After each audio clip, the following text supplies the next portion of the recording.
Alors, mon lien avec Rousseau est avant tout le lien avec un auteur que j'ai distingué pour ses qualités littéraires. C'est un auteur extrêmement soucieux du rythme, des accents, des qualités phonétiques de la langue. C'est un musicien avant tout. Il a cru longtemps qu'il passerait à la postérité comme musicologue et comme musicien. Et donc, de la même manière qu'un François Rabelais au XVIe siècle, qu'un Jean Racine au XVIIe siècle, qu'un Gustave Flaubert au XIXe ou qu'un Proust ou un Céline au XXe siècle, c'est avant tout une langue et d'une densité extrême. Donc on ne s'ennuie jamais quand on est dans l'intimité de Jean-Jacques Rousseau.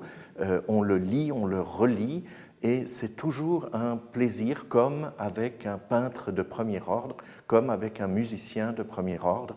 Donc des qualités poétologiques d'abord, je dirais, et à tel point que des formules bien frappées vous restent en mémoire, et des périodes de ces phrases également.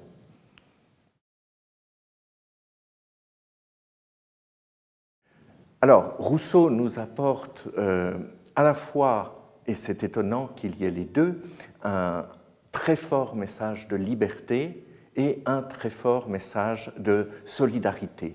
Donc, Rousseau nous aide à penser l'individualité, nous aide à penser le sujet moderne.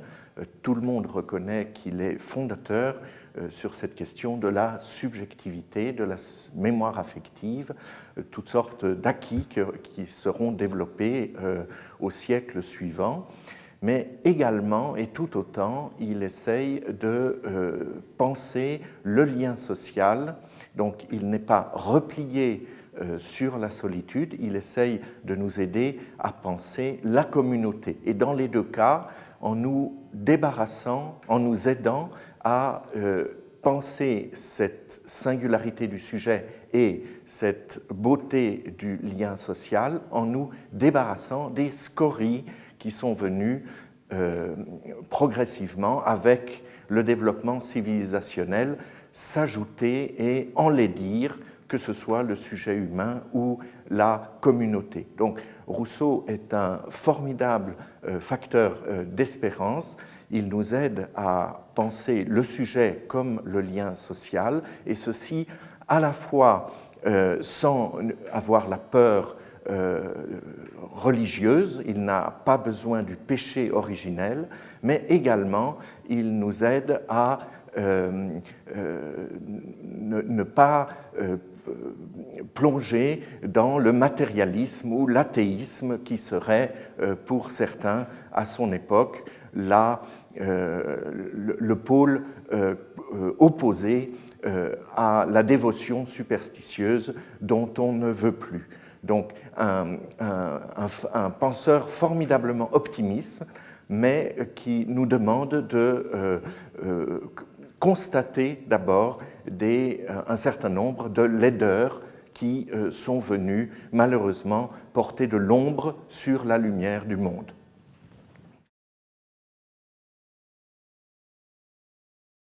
Alors, mon souci majeur vis-à-vis de mes étudiants, je suis donc pour Paris chargé d'enseigner Rousseau à la Sorbonne, eh bien, c'est l'attention aux détails. Je préconise la micro-lecture, je préconise l'attention aux minuscules. Je me méfie au contraire des doctrines que l'on aurait déjà synthétisées et des programmes de savoir prêts à penser. Rousseau, pour moi, est toujours une énigme ouverte. Il est important de le lire et de le découvrir. Il n'y a pas de solution donnée au système de Rousseau. Il y a un système de Rousseau. L'œuvre est formidablement unifiée et cohérente, mais ça aussi, c'est un facteur d'optimisme pour les lecteurs du futur et pour les lecteurs d'aujourd'hui. Il est toujours à gloser. Son exégèse reste riche à découvrir à neuf, et je ne voudrais pas transmettre l'idée que la question de Rousseau est réglée et qu'en quelques contenus synthétiques on puisse le résumer, mais au contraire pousser chacun à aller se confronter directement à son œuvre elle-même.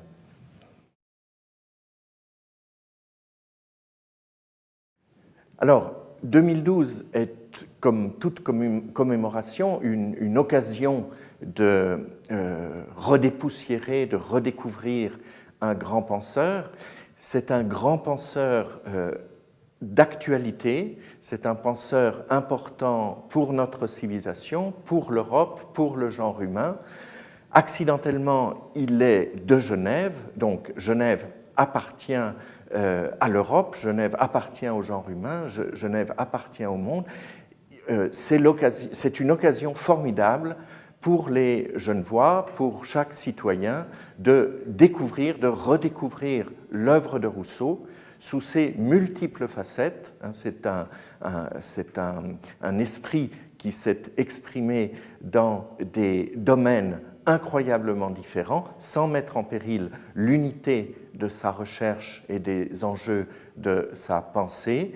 Eh bien, il y a là une formidable occasion de le lire, de le découvrir, et je dirais pour les Genevois souvent de se réconcilier avec Rousseau, parce qu'à cause d'un certain nombre de préjugés, malheureusement, les Genevois, peut-être encore plus qu'ailleurs, ont souvent une idée à l'emporte-pièce très négative à propos de cet auteur qui n'est agaçant que de façon superficielle si on ne le connaît pas dans sa profondeur.